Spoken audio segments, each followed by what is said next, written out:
parti à Los Angeles. Ouais. Dans peut-être une démarche, j'expliquais, mais de formation, de découvrir autre chose. Est-ce que tu peux nous en parler? Et surtout, dis-nous tout, hein. Qui tu as rencontré, qui t'a aidé, nomme des gens, dis-nous tout ça. Alors, il faut savoir qu'il y a quelque chose qui, dans mon parcours, a été principalement déclencheur. C'est la rencontre avec Raoul Hamdine, qui, au départ, voulait faire un camp de basket en Guadeloupe, et on l'a orienté vers moi. Donc, et après, quelques années après, nous avons monté le Comet Petrus. Et le Comet Petrus, ça a permis d'avoir énormément de jeunes joueurs qui ont été vers le haut niveau. On a découvert des talents. On a découvert Jeanne Vérin, qui est parti aux États-Unis. Donc, ça a été ce parcours-là. Donc, en 2007, la première expérience de haut niveau, ça a été les 3 semaines passées à l'Université de Mississippi, D'accord. où je suis parti et pendant 3 semaines, j'étais vraiment comme un coach assistant. Et c'est où que j'ai rencontré Baby Jack, c'est Glenn Robinson. Ah, Ouais, on a joué contre Glenn Robinson, joué NBA. Et ce jour-là, je vais jamais oublier, c'est que pour le Scouting Report, on a mis tellement de choses en place pour le contrer. Et malgré tout ce qu'on a mis en place, le gars nous pose 42 points. 42 points, donc ça a été un moment fort. Et après ça, après la première année à l'Université de Mississippi, je travaillais avec Raoul et Michael. Donc, on a travaillé sous le Bois James Store à Paris. d'accord. Donc, on était avec LeBron James et Tony Parker pour la tournée de son film, en fait, More Than the Game, et surtout avec tous les tournois qu'il faisait à Paris pour faire découvrir, en fait, son film. Et après tout ça, on a eu l'expérience avec l'NBA, où nous sommes partis en Chine. Et en Chine, on est parti au sein de 5 grandes villes chinoises. J'ai travaillé, il y avait, pendant que j'étais là avec Michael Petrus et Ramon Hamdine, il y avait Jason Kidd, Carl Landry, il y avait Ron Artest à l'époque, qui est encore Shane Buckler qui était là. Donc, voilà, de belles expériences. Belle expérience. Wow, mais t'as fait tout ça? Ouais, belle expérience. Bien. Et je le remercie, je le remercie. Et ensuite, quand j'ai connu tout ça, je me suis dit, bon, tiens, allez, il faut savoir que depuis quand j'ai commencé le basket, j'ai toujours dit, quand j'étais au collège, hein, je disais à mes amis, ouais, je vais coacher à l'NBA. Et les amis me disaient, arrêtez qu'on plaisir à faire ça pour eux. Et c'est vrai que par le biais du camp, j'ai rencontré Fabrice Séné. Et Fabrice, à l'époque, était coach à Marie-Marthe. Et Fabrice me dit, Amig, tu sais, j'ai un coach qui recherche un assistant pour son programme. Et c'était coach de Brooks, qui est l'un de mes mentors aux États-Unis. Donc, je lui dis, OK, ben, samedi, hein, tranquille. Il me dit, ben, d'accord, je prends contact avec lui et on commence le process. J'arrive à l'IB Academy. l'IB Academy qui Des était, frogs. ouais, des Frogs. Et l'IB Academy, belle expérience avec coach de Brooks. Et sincèrement, c'est mon déclic américain, ça a été là. Ça a été vraiment au départ, quand je suis arrivé à l'IB, coach de Brooks, il parlait avec les assistants, il disait aux assistants, ah, le petit Franchi qui est là, lui, il fera les entraînements, il va filmer les séances et tout et tout. Donc, j'ai fait ça une fois, j'ai fait ça 2 fois. Après, Ah ouais, mais quand tu filmes les séances, c'est que on te considère pas encore, non? on ne te considère pas encore, mais c'est ça les États-Unis, en fait. Ça? C'est ça que les gens doivent savoir. Les gens doivent savoir, c'est qu'aux États-Unis, on ne te donne pas les Oui, choses facilement. Il faut oui. que tu fasses tes preuves. Et je dis au coach, et lors de la 3e séance, et coach, que je ne suis pas venu là pour cela. Écoute, donc, il me dit, oh, OK. Et il me dit, d'accord, ah ben, tu vas commencer à travailler avec nous pour les séances d'entraînement. Et je commence à travailler sur les séances d'entraînement et tout et tout. Et pendant que je suis là, je constate qu'on a des lacunes. Parce qu'à l'époque, on avait Tyler Dorsey Oui. Tyler Dorsey, joaillier, Mhm. qui a été récemment, qui a représenté la Grèce euh, au niveau des championnats d'Europe. Tyler, que je salue, avec qui j'ai de bonnes relations. Et, euh, et je vois que on peut être plus fort. Je vois qu'on peut être plus fort. Alors, j'avais Loïc Vaugirard, à l'époque, qui était avec moi, qui est à UB Academy. Il y avait Cédric Rayanevo aussi. Ah Oui, oui. oui, Cédric. Donc, Cédric, ouais. et je me dis, bon, écoute, je dis à Loïc et Cédric, les gars, j'ai constaté que vous ne jouez pas beaucoup. Alors, on va faire quelque chose. Je vais vous entraîner et je vais vous donner un game plan. Et dans votre game plan, vous allez voir, je vais vous montrer comment faire pour marquer 20 points chaque soir. Et j'ai demandé au coach de pouvoir entraîner les joueurs entre midi et 2. Il a Ouais. accepté et j'ai commencé à faire mes séances d'entraînement et tout et tout. Et quand on a commencé à faire nos tournois, C'est le waouh, travail qui paie. le travail a commencé à payer. Loïc a commencé à sortir des 20, 30 points. Ah ouais. Cédric a commencé à sortir des 20, 30 points. Et quand tu connais Coach Brooks, Ouais, quelqu'un fait. Coach Brooks a commencé à dire des conneries aux autres joueurs. Vous allez commencer à travailler avec Coach Mig et compagnie, aller Bession et compagnie, et tout ça. Donc, et je me suis dit, ah tiens, voilà, je commence à marquer des points. Ouais. Et 24 décembre, 24 décembre, à chaque fois que j'allais à l'entraînement, je préparais mes séances. Et quand une de books arrive, il me dit, Miguel, tu sais, je dois aller en réunion et est-ce que tu pourras faire l'entraînement? Je dis, quoi? Ok, mon gars, tu sais pas qu'est-ce que tu vas faire là? Tu me donnes des clés de l'équipe. Alors, je lui dis, ok. Le gars me dit, bon, il va partir. Et avant de partir, il s'assoit, il regarde Ouais. principalement comment je mets les choses en place. Et quand j'ai commencé à mettre en place, j'ai commencé à développer. Je pense que le coaching de Bouxy doit être assis dans le gymnase toujours à me regarder. Et de réunion, Ouais. il m'a dit, mais finalement, je ne vais plus, hein, parce que c'est trop intéressant ce que tu as fait. Nice. Et depuis là, j'ai terminé pendant toute la saison à travailler avec les joueurs.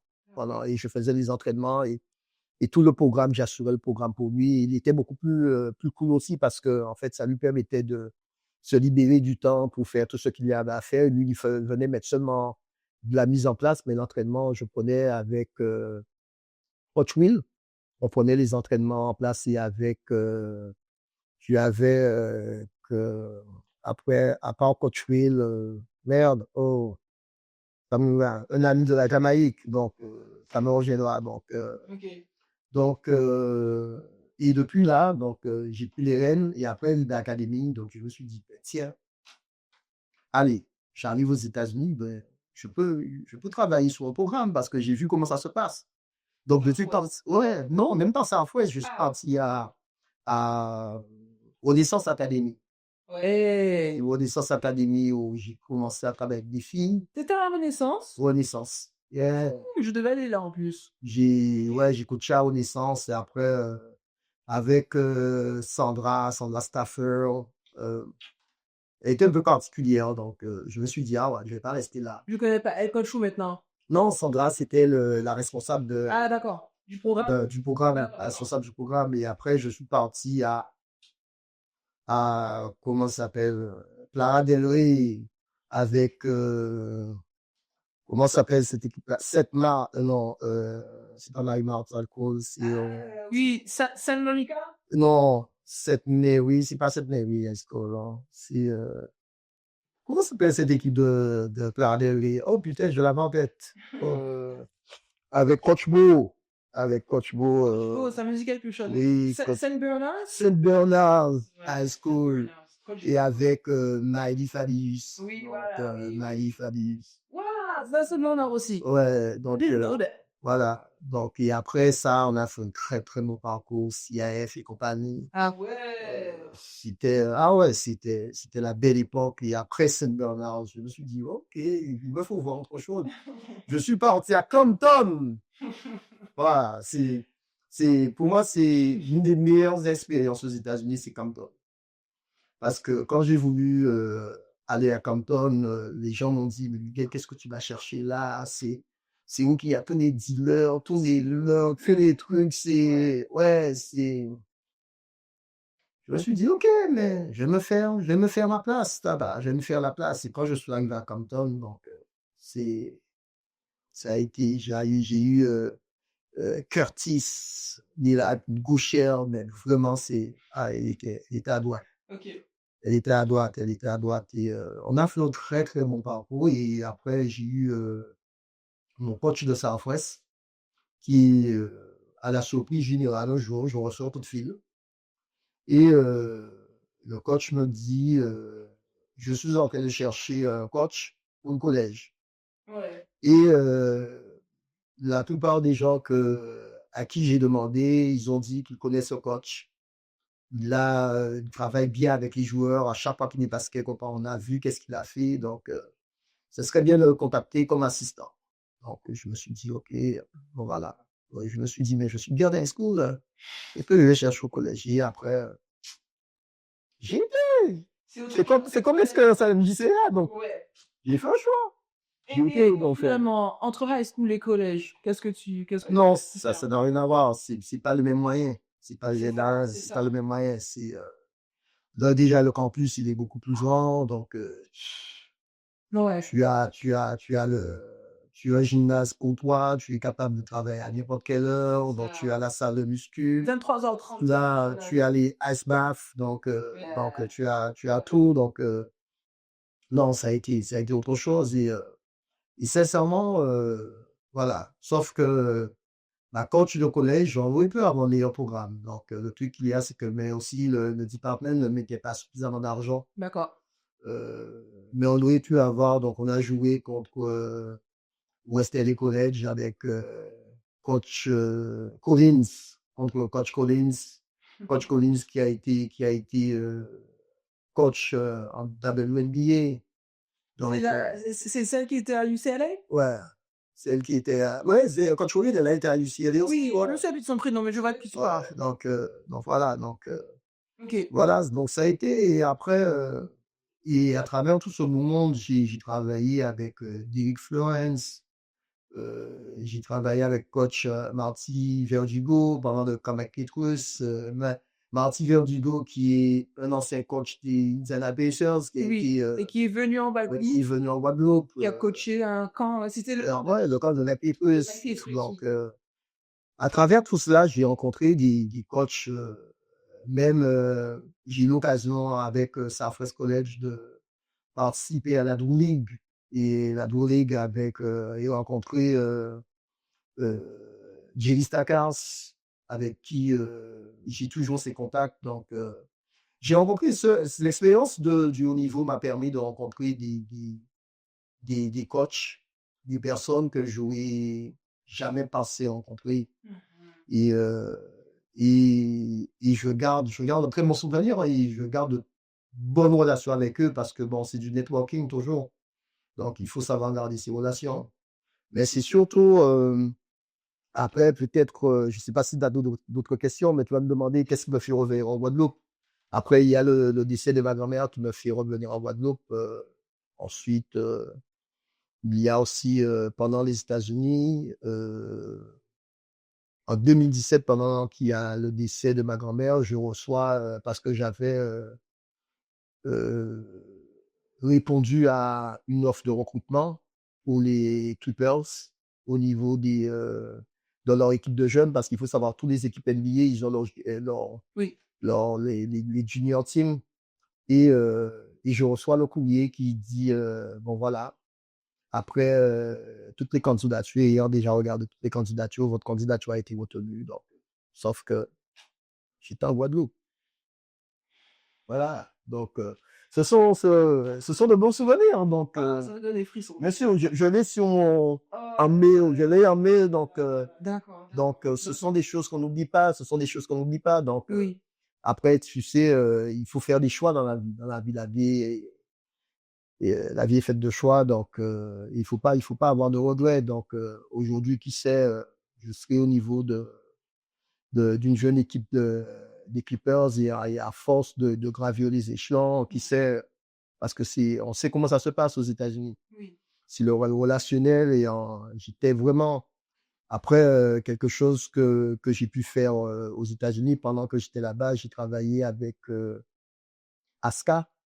ASCA qui forme tous les agents de front desk des D'accord. équipes NBA. Oh, nice. Et j'ai eu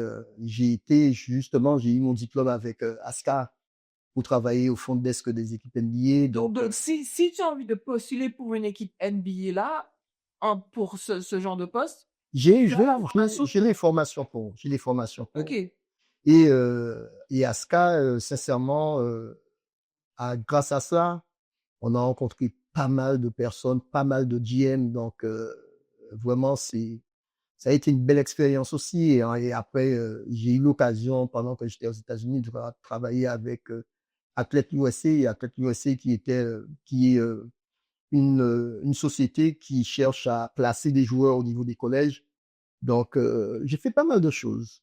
Pas mal de choses. Donc, voilà. Alors, moi, un souvenir que j'ai aux États-Unis, c'est en 2014, je pense, où on s'est entraîné avec un groupe de jeunes. Ah, bon, ça, c'est. Tu te souviens comment Ah c'était oui, bien? ah oui, quel verre soutien. Regarde. Oh, Bon, wow, j'ai wow. repris les archives, Miguel. Donc, on est là, hein, vous allez voir. Il y en a Canyon City. Ah ouais, One Canyon aussi. Exactement. Ah, c'était la team. C'était un bon moment, un bon été. Ah Parce que ouais. là, à ce moment-là, tu vois, je pense que je vais à UCR. Je pars de Las Vegas, je vais en Californie, je vais à UCR. Ouais. Et j'ai besoin de m'entraîner. Et tu nous entraînes bien et j'ai une photo où tu viens nous voir. Waouh, waouh, waouh, waouh. Alexis d'Argenton, Loïc. Le Gira et Dola. Sébastien Chino et Ouais, Miguel. Et moi au milieu. tout à fait, tout à Voilà. fait. Ouais, mais mais tu sais, quand on parle de camp, après, l'avenir basket aussi, ça m'a permis de rencontrer des joueurs comme Michel Mohandet, Michael Pietrus, mais attends, David Michino avec lequel que j'ai bossé, Babas, et qui encore, Rudy Bouba, il y a beaucoup de choses sur peut-être les gens ne savent pas. Rudy Bouba, avant de partir à la GAF, sa préparation s'est faite aux abîmes. Sa préparation s'est faite aux abîmes. Raoul Lavernier pour travailler aux abîmes. Donc, Avec quoi? on a travaillé sur cela. Donc, Ouais, c'était une question que j'allais te poser aussi. Quels sont les joueurs qui t'ont marqué au fur et à mesure de tout ce que tu en as vu, bah, c'est des joueurs. ah oui, Et on est Guadeloupe, un joueur de la vie. ça a commencé depuis le pôle avec, quand on regarde Michael Gilabal qui est passé, il n'a pas fait le pôle, mais en sélection, qu'on a eu en sélection, Michael Picrus, j'ai cité Michel Mohandet, David Michino, Sébastien Michino, Erwan André, on ne peut pas ne pas citer Erwan, mais non, ça c'est. Qui encore, après tu as des joueurs comme, pour moi, Loïc lui était très très très bon joueur parce que c'est un super shooter. Antonin Galaya, Antonin, avec qui j'ai voilà, aussi un sérin Antonin ST, Galaya, c'est là qui va bien. un joueur pour moi qui n'a pas eu de chance, mais qui aurait pu faire carrière, William Bauder. C'est William Bauder. Après, ça m'a permis aussi de rencontrer les joueurs qui m'ont marqué. Moses Mbak, Je ne pouvais pas. Moses Mbak qui a été pro.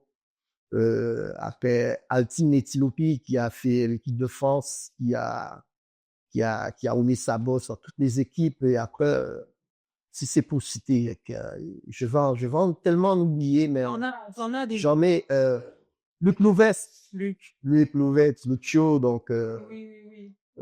après, j'ai qui encore, il y en a. Sekele. Grégo. Oui, Grégory Sekele, après Jerry Uno, et après la jeune génération, on a la jeune, le, tous les gars comme les jeunes joueurs qui sont venus parce que pendant les vacances, on faisait venir des joueurs aux États-Unis, Oui. Nathalie Dormo. Quand on regarde, pour moi, c'est une joueuse de WNBA. Quand on regarde sa façon de s'entraîner, Miami Fabius. C'est vrai? Ah, Elle grave, a fond. grave, grave. Sauf que, je sais pas, il a toujours manqué à Maï la capacité de transférer ce qu'elle fait à l'entraînement dans son jeu. D'accord. Dans son jeu, mais au niveau de sa capacité de travail, c'est une mousseuse. Ouais. Après, il y a eu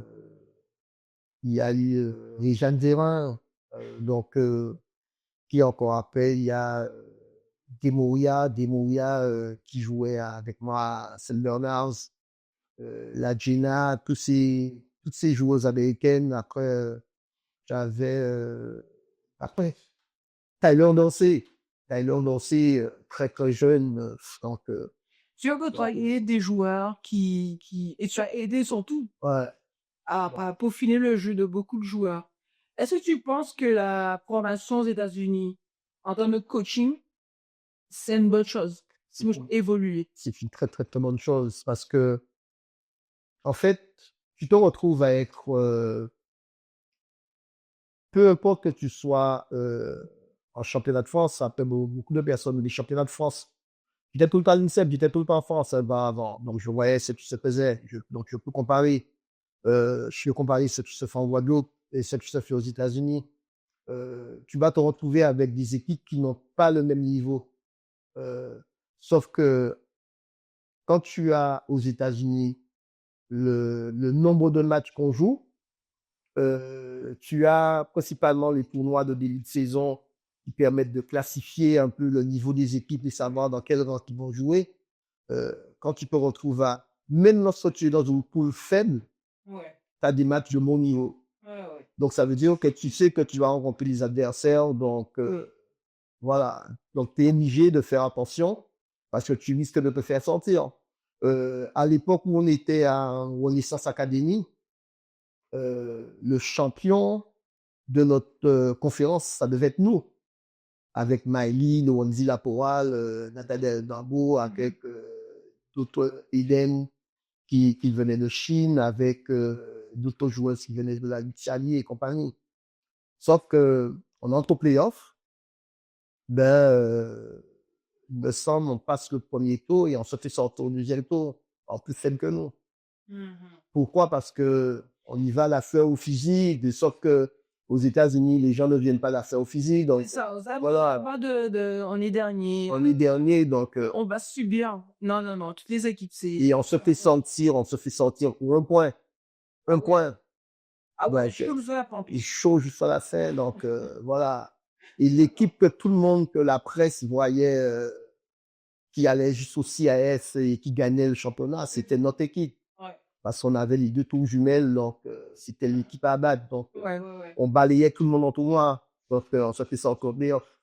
D'accord. Et tout ce que tu as, en termes d'exercice, moi je parle plus technique, tactique, tout ce que tu as appris, je vais dire comme ça aux États-Unis, est-ce que tu l'intègres maintenant au GGB cette année? Mais j'irai beaucoup plus loin. Je l'ai intégré depuis quand je suis arrivé en Guadeloupe. Et je pense que l'an dernier, ça a été vraiment ce que j'ai intégré au sein de l'équipe de l'UCA et qui fait que ça a pris énormément et je continue à pas faire la même chose ici. Mais aller faire comprendre à certaines personnes que c'est comme ça qu'il faut jouer une basket, à un certain moment, c'est compliqué. C'est compliqué. J'ai presque envie de dire, quand on a fait le haut niveau, quand on revient en Guadeloupe, ça devient compliqué. Voilà. D'accord. Pour toi, Michael, c'est quoi un bon coach? Belle question. C'est quoi un bon coach? Ah ben, déjà, c'est celui qui a l'écoute de ses joueurs, qui sait se remettre en question, même si à certains moments, il lance vous montrer à ses joueurs que, bon, écoutez, c'est moi le coach, mais derrière, il passe, il dit, OK, il se remet en question, qui travaille, qui cherche à se former et qui a une capacité d'analyse et qui cherche surtout à échanger avec les autres. Et ça, on peut pas avoir la science infuse et se dire que j'ai des vérités. Parce qu'aujourd'hui, le basket, il n'y a pas une vérité au basket. On pourra dire qu'il peut-être il y a des normes, mais c'est comme le tir. Aujourd'hui, aller dire à un joueur que oui, il faut mettre ton bras à 90 degrés pour shooter. Il y a des joueurs américains qui te montrent que c'est pas vrai. C'est pas forcément le plus rentable. Donc, voilà. Donc, Oui. il y a une norme. Peut-être, par exemple, pour prendre le tir, il y a une norme pour shooter, mais après, il y a plusieurs vérités. Donc, et la plus belle vérité, c'est quand il y a la réussite au mot. Donc, aujourd'hui, un bon coach, c'est celui qui doit être capable d'être, à certains moments, d'être au-dessus, d'être au-dessous, d'être ensemble avec et vraiment, un très bon coach, c'est un acteur. C'est un acteur, et quand je dis un acteur, c'est être capable. Parfois, ça m'arrive parfois de rentrer dans les vestiaires et de montrer que je suis tellement fâché alors que je suis pas fâché. Voilà, parce que je sais que à ce moment-là, il faut donner un coup de fouet. Si je donne pas le coup de fouet, Oui. ça va pas passer. C'est toi qui mènes. Voilà, et si tu mènes, et voilà, et c'est ça. Oui. Et tu dois avoir vraiment la capacité d'analyse et surtout cette année-ci au JJB, c'est vrai que mes matchs sont beaucoup plus difficiles parce que je suis tout le temps dans l'analytique. Je suis tout le temps dans l'analyse. D'accord. Il faut chercher, il faut tester, il faut mettre des choses en place et de façon pour que l'équipe soit performante. D'accord.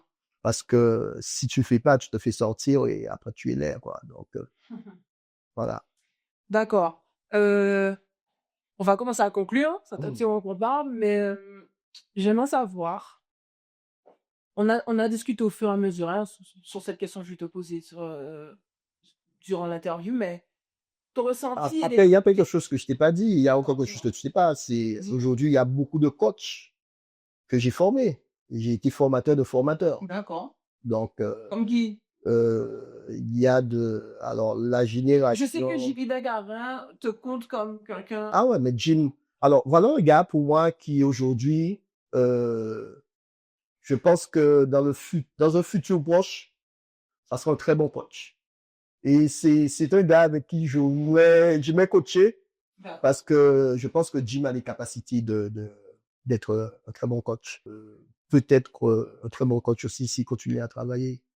Ce sont des gars que j'aime voir. J'aime voir bosser, donc voilà. Mais c'est vrai que après, je veux dire, Jeanne, avec le temps, il y a même des choses que tu oublies. Donc après, ça me reviendra comme ça, mais bon, voilà. Mais tu peux revenir quand tu veux. Voilà, il n'y a pas de problème. On va dire c'était la première partie. Même si elle a joué en mais c'est la première partie. C'est ça, de toute façon. C'est une première partie. Toi, puis un homme. J'ai un format d'1 heure. Ouais. Donc, moi, tu vois, il n'y a pas de souci. Je sais qu'on a oublié. Ça, on n'a pas oublié. On n'a pas encore dit des choses. Mais quels sont les axes de progression à avoir ici pour le basket guadeloupéen, en Guadeloupe? Comment on peut espérer, comment on peut amener un élan vers le haut du basket en Guadeloupe? Ça passe dans un premier temps par la formation des cadres. Parce que on parle de formation des joueurs, mais si tu n'as pas les cadres qui sont formés et qui sont bien formés et qui n'ont pas le langage pour véhiculer les fondamentaux, ça passera pas. Après, ça va vers la formation du joueur, savoir bien former tes joueurs de façon pour que tes joueurs soient capables de comprendre les fondamentaux. Et quand je parle de fondamentaux, on sait qu'il y a principalement les fondamentaux individuels, mais tu as les fondamentaux collectifs. Lorsqu'on parle je sais même pas si beaucoup de joueurs savent quelle est la première attaque qu'il y a en 2 contre 2. Attends, laisse-moi réfléchir. La première attaque en 2 contre 2. Ouais. Passez là? Passez là. Sérieux? Après, c'est ça. Il y a beaucoup de joueurs qui jouent au basket aujourd'hui qui ne le savent même pas. Oui. Savoir que, principalement, excuse-moi, c'est le b.a.-ba. Mhm. Et tu vas voir des équipes jouer aujourd'hui, tu as des situations de passer là qui se voient même pas. Ils vont faire tout, mais le plus simple. Et voilà. Et c'est comprendre toutes ces relations de base 2, base 3, et, parce que le basket 5 contre 5, en réalité, ça n'existe presque pas, quoi. Parce que, Pourquoi?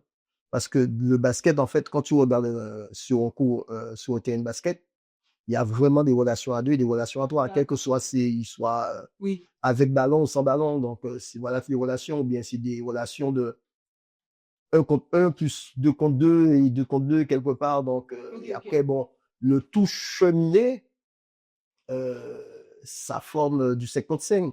Mais après, on peut prendre tous les systèmes qu'on veut. La base du basket, ça reste du passe va, du passe écran, porteur de balle, et du passe écran côté opposé. Ouais. Et avec des coupes et de l'équilibre. Mhm. Donc, apprendre aux joueurs à uniquement des choses simples pour être capable de le ressortir en jeu et comprendre.